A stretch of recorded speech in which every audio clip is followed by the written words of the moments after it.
Hey guys, it's Jacqueline over here at Homeschool Hangout.xyz. And today we are going to talk about some of the standout facts and moments from Lenovo Techworld 2023 that I went to recently, and some of the interesting things I've learned about and things that are coming down the pike. If you like this kind of thing where I distill a whole bunch of information into just a few minutes and give you the bits and bobs you might want to know, do me a favor, thumbs up, like, subscribe, all this stuff. Well, let's get into it. Okay, so if you follow my personal social media, Nerd Mom on Twitter, Nerd Mom's Life on Instagram, TikTok, you saw that I recently went to Austin with Lenovo for their big Tech World 2023 day-long conference. It is a branded thing where they bring in their partners also, and they talk about where they see things going for their company, for society, so on and so forth. And this year, the theme was AI for all. And it was really interesting. It was really, really interesting. And this is coming from a girl who does not live in a smart home. So I'm just going to put that out there. And so I thought I would just distill down a little bit. First, the event kicks off with this big 2 hour, I think it was 2 hour and 10 minute keynote speech. If you're interested in watching the whole thing, I will include a link down at the bottom, including and other links where I take out some other stuff. And let's see. First, it didn't come this way in the presentation, but I think the first foundational thing you need to hear about is their hybrid AI model. And this is why this girl, who does not have a smart home because that would open up security risks in her house, likes AI. So AI is kind of developed in various ways. So first off, you know about ChatGPT. ChatGPT is a public model, and it's also a language-based model. Not all AI is language-based. But a public model is based on what's in the public domain, what is available out there publicly. So, if it ends up in Wikipedia, Google, all that stuff, and can be gleaned, they can learn from it. And that means that information that you submit to a public model is available for everyone. Then there is kind of a private foundation and more aimed at like a private group or an enterprise. An enterprise is just computer geek speak for business. And what that is stuff that is just personal to that group. And that information, that AI that is developed out of it, is controlled completely by that group. So let's say I work for a major corporation or a nonprofit. I dump all policies, procedures, knowledge base, everything into this enterprise level AI foundation model, which is kind of almost like if you think about like chatbots on steroids.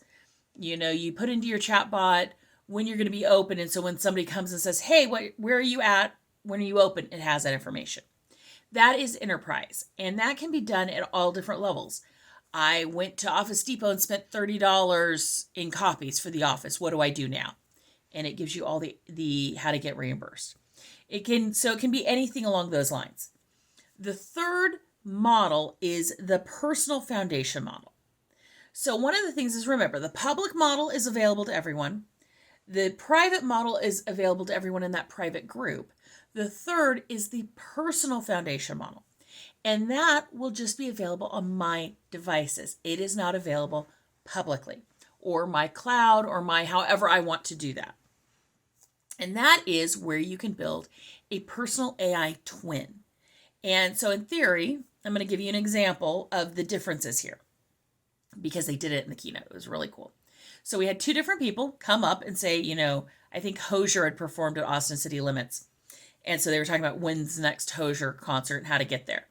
Well, if on the public model or ChatGPT type model, ChatGPT is just one of them, you say, I would like it if you could lay out an itinerary for me to go see Hozier wherever they're going to be. And it would basically give you a general itinerary. Here's some flights, and I want to have dinner and hang out. The personal foundation model knows what airline you like to fly, knows what hotels you want to stay in, knows what kind of food you like. So it builds a personalized itinerary. Now, all my security geeks who are out there screaming, I hear you. Ow, my ears hurt. Stop screaming. The person who did the personal AI model, who did a personal itinerary, put her phone on airplane mode. So there was no access to the internet as far as like data going up and down. What do you think about that? I found it very interesting. There was a lot of talk on how to insulate privacy and security through all this. And this is going to be the key to a good AI experience for any of us. But so that's the basic of like how models work, how you build these models.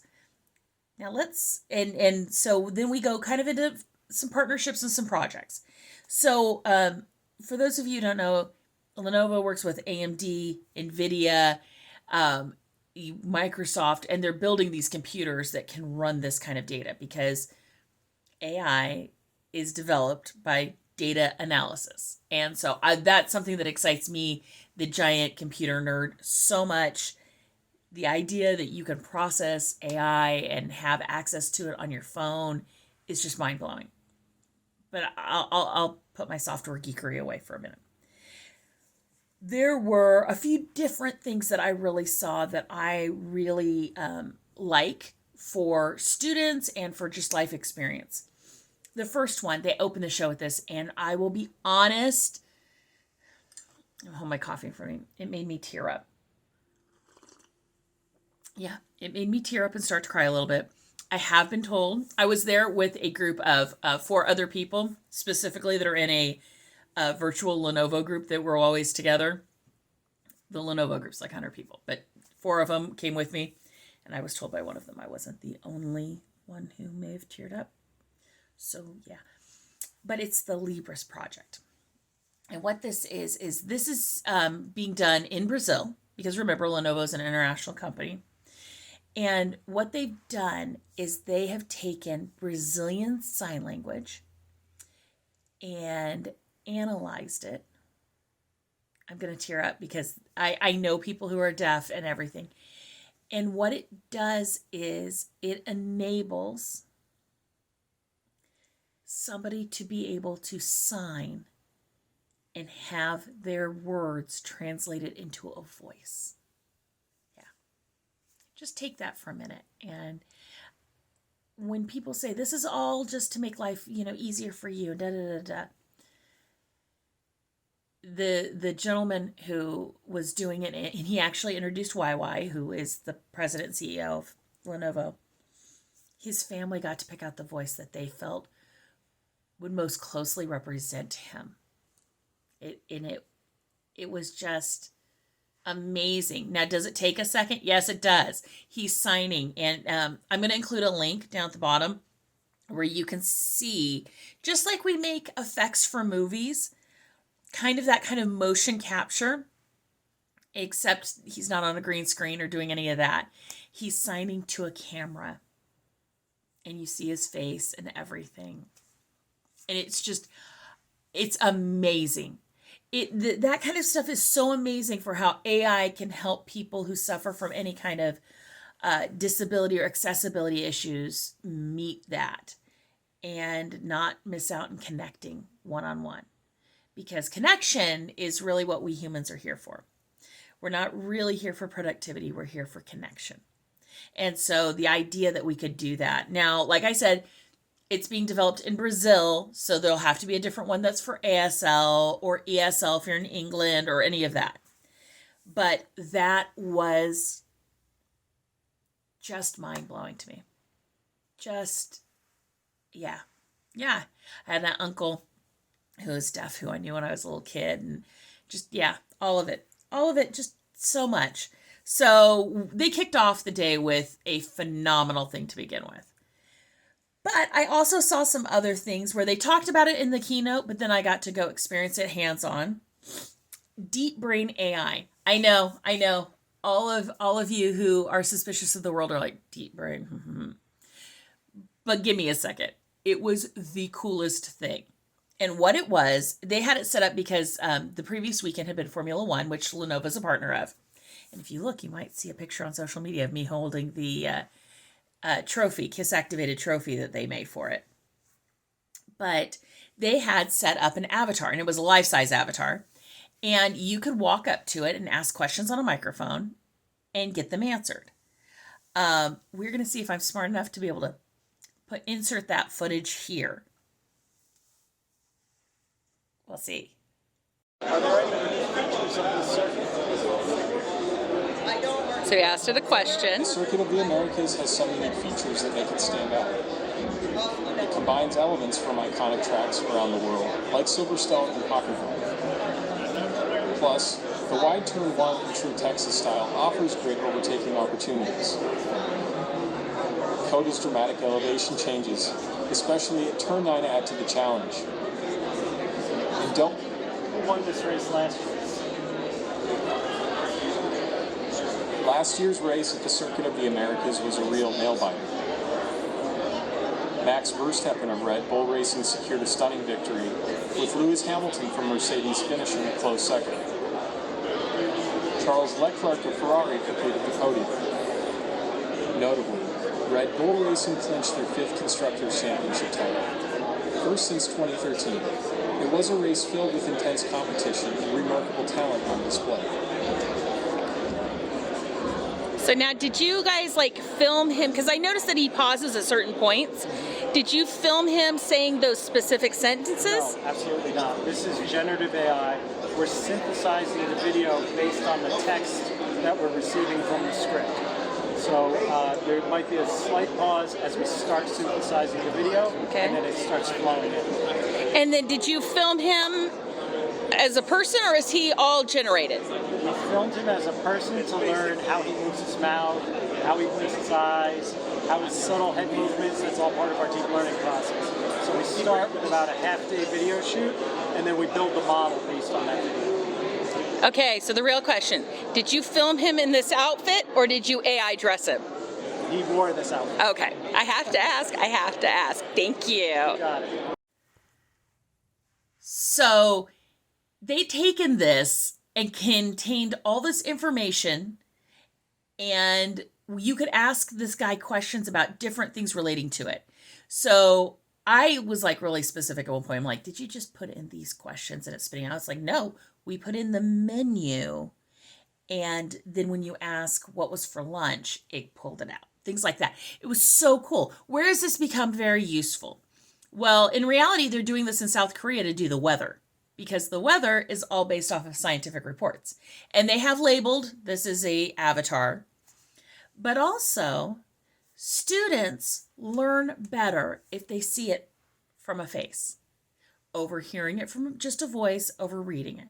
So you can actually use these as study guides. We all use question banks on the internet. We all use, hey, I've got to study for this test. I need a list of 15 things about this war, or whatever.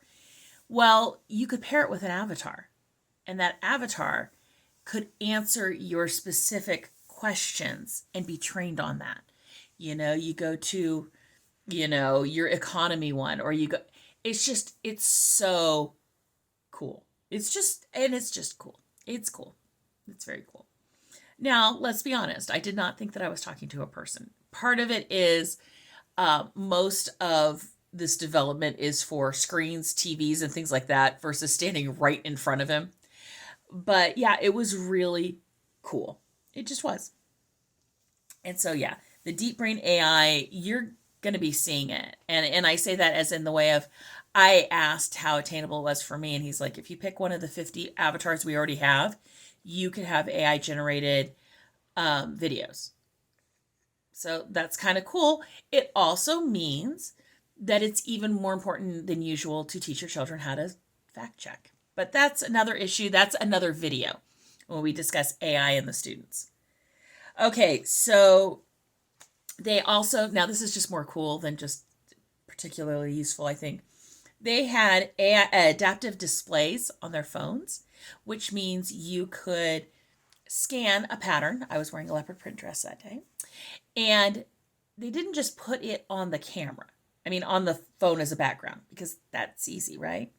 No, they derived 5 pieces of art I could choose from and use as a background. It was so cool. It also, we're dealing with the rollable phones. We got to see that again. There was a fully working on Wi-Fi rollable phone. Now, I know you're like, I'm not going to wear that as a bracelet. Neither am I. Let's be honest. But it means you can sit it up so it can take pictures. Kind of similar to the Razr that is also made by Motorola that owns Lenovo. It can take pictures that way. It can do different things. That's the important part. Whether or not you need something you can put on your wrist is one thing, but that technology you already see implemented in the foldable phones, in the foldable computers, all of that. So that was really cool. But the adaptive displays and then the personal AIs that are coming out to be on your phone. I'm just so excited. And then there was Kronos. Kronos was so cool. I'm not sure if I'm going to be able to insert pictures here, but I might. I felt completely stupid doing it, but that's okay. But what it is we've all seen the filters on Snapchat, right? Right? We've seen the Zoom backgrounds and all of that, and you move and it kind of moves along with you. It skids around, but it kind of moves around. Imagine a fully looking live action animation that you're not in, but you're in. That's what this kind of is. So they had a tiger suit kind of one up. I literally could stand in front of it. I stuck out my tongue. It stuck out its tongue. I went like this because, of course, I did all the weird little hard things. Perfect tracking. Where is this important? You're like, oh, great. So you can fake where you're at. No, no, no. Let's say you have kids who want to create a movie, a story, a cartoon type thing. Well, this is going to enter the market at about $2,500 a unit. And when I say a unit, what I mean is it looks almost like a video projector and it captures you and processes it. That'll be great for co-ops, schools, libraries to have, all that kind of stuff so kids can create media. Now, it's very much aimed at content creators. So the TikTok guys, the, in theory, YouTubers, all of us. That's what it's aimed at. But I'm not looking at these things purely with a, oh, you know, what can you put on TikTok? I'm looking at how we can use them for students. And I think it will be such a cool tool, kind of in the same vein as a 3D printer. As, is it a necessity for life? Is it a necessity for education? Of course not. But if you have a creative child who wants to start creating, and especially if you're like me, where my kids' faces weren't out there when they were quite young, it enables you to do all of that. And I just think that that is so cool. At a, yes, is $2,500 a lot of money? Yes. Am I buying it for my home? No. Sorry, Lenovo, if that's why you took me out there. That's a big shock to them then. But it is attainable for groups, and it's really, really cool. And it's going to be interesting to see what other experiences you can do with it, too. Because remember, when you have a product that they're going to sell, that means they've developed technology that they use in other things. So I just think it's super, super cool. I also got to see, okay, so any of you who have an Aldi, you know those little display price tags on the shelves? Well, I got to see a display from the people who actually manufacture those. They also make powered boards that do drop-down ads over this stuff. It was so cool. And it is that kind of technology that means you can pick it up, put it in your basket, scan it as you go in your basket, and just go. So we're familiar with the scan and go technology. You can have these kinds of stores doing it because the other part they put into that is they have cameras around. And why do they have cameras around? To make sure you really put it in your cart, to make sure you don't take it out of your cart and still get charged for it, and to make sure you don't put something more expensive in your cart. That's why when you go to do self-checkout at Walmart, there are so many cameras around. But it's the AI technology that senses a lot of that. It's not always people watching it. And that's the goal, is that you don't want to necessarily just have people sitting there staring at the screen. it automatically senses it. Similarly, I spent some time over at the logistics booth, and I cannot, right now, the name of the company, I did not write it down, slipped my mind, but dealing with mailings, and when I say mailings, I mean the packages that we all get, so many packages, and dealing with the cameras and the analysis. And one, they make a whole dashboard software for it, which is really cool, kind of similar to some of the things my husband does at his job. But also, as it's coming down the conveyor belt, the stickers aren't always put on perfectly. Well, what it does, though, is the images capture it and automatically collate all of that, so you know where your package is, and your supplier knows where it's at. The AI that can tell if the packages are just too close together. If you purely had a scanner that was just looking for the barcode, they might scan the more expensive one and charge you for that instead of the shipping for the smaller one. So a lot of that AI development dealing in logistics and things like that, which our children are going to need to be familiar with so that they can work in these industries. I think it's just super, super cool. I admit it though, but I'm a giant tech dork who started off in engineering, and I just love this kind of stuff.